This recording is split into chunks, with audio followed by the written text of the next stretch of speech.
जो लाइन होती है, किसी के साथ बात करनी है, सबसे पहले उसके ज्ञान को सुनो, समझो वो क्या जानता है। उसको जब सुन लोगे ना, तब आपको समझ में आ जाएगा कि सामने वाला कितना वेट है उसका, उसकी बात में। जब दो पहलवान लड़ते हैं, सबसे पहले वेट चेक होता है। 80 किलो वाले को 40 किलो वाले के साथ कभी नहीं लड़वाते।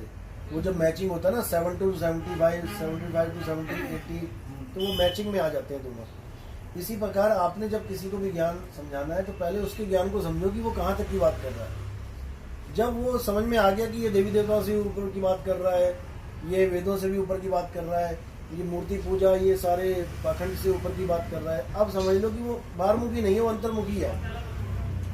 अब अंतर्मुखी की बात करेगा वो। अब उसको अंतर्मुखी में पकड़ लेना है आपने।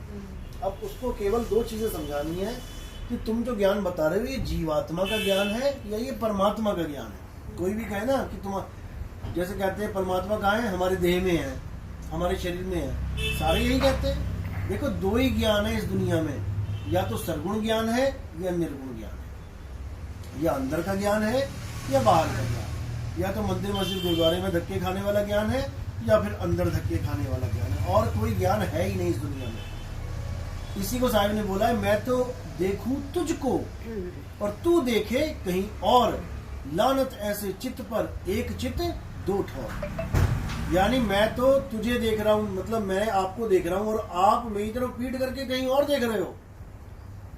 मैं तो देखूं तुझको, तू देखे कहीं और जो तू देख भी रहा है कहीं और, तो एक जगह नहीं देख रहा है कि सारी दुनिया ही आ जाओ एक ज्ञान में कि परमात्मा निराकार है। आधे साकार को लेके बैठे हैं, आधे निराकार को लेके बैठे। झगड़ा दुनिया में है ही यही। मुसलमान हिंदुओं से क्यों नफरत कर रहे हैं? क्योंकि हिंदू साकार को लेके बैठे हैं और मुसलमान निराकार को लेके बैठे हैं। अगर इन दोनों को ये समझ में आ जाए कि साकार और निराकार एक ही चीज है, तो सारे झगड़े शांत। यानी मुसलमान पानी को पकड़ के बैठे हैं और हिंदू बर्फ को पकड़ के बैठे हैं। जिस दिन ये समझ आ गई पानी से बर्फ और बर्फ से पानी होता है, उस दिन झगड़े खत्म हो जाएंगे।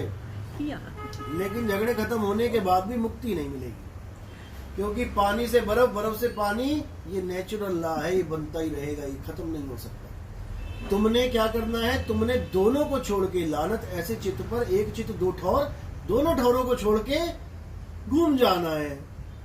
जो तीसरा ठौर है वो उसके पीछे है।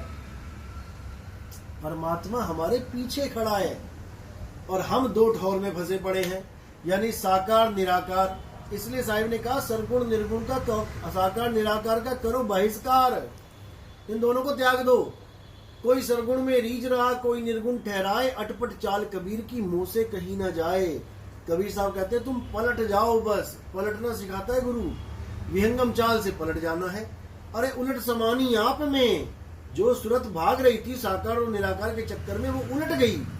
उलट समानी आप में प्रगटी ज्योत अनंत, साहिब सेवक एक संग खेले सदा बसंत। यानी कि अब तुम दुनियादारी को छोड़कर, निराकार साकार को छोड़ के अपने साहिब के साथ जुड़ जाओगे जब तुम पलट जाओगे। पलटना बहुत जरूरी है।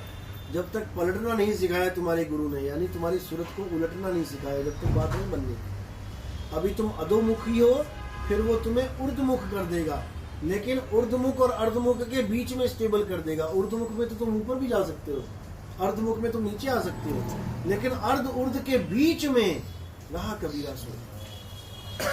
ये कई वाणियों में, गुरु ग्रंथ साहब की वाणियों में भी ये आया हुआ है कि ना अर्ध ना ऊर्ध्व, परमात्मा इन दोनों से न्यारा है, बीच में मध्य में है।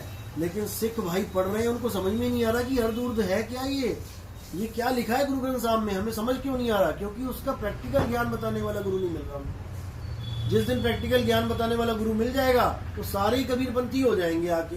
अब ज्ञान चाहिए तो फिर गुरु की शरण में तो जाना पड़ेगा, क्योंकि गुरु कोई देह नहीं है, गुरु ज्ञान है। अगर हमारे ज्ञान को सुन के कोई आ रहा है तो मेरी शक्ल देख के थोड़ी नहीं आ रहा है। अगर मेरी शक्ल देख के आना होता तो मैं बहुत स्मार्ट बन के रहता, बढ़िया बढ़िया क्रीमें लगा के घूमता। लेकिन यहाँ शक्ल का तो सौदा ही नहीं है, यहाँ अकल का सौदा है कि गुरु दे क्या रहा है तुम्हें।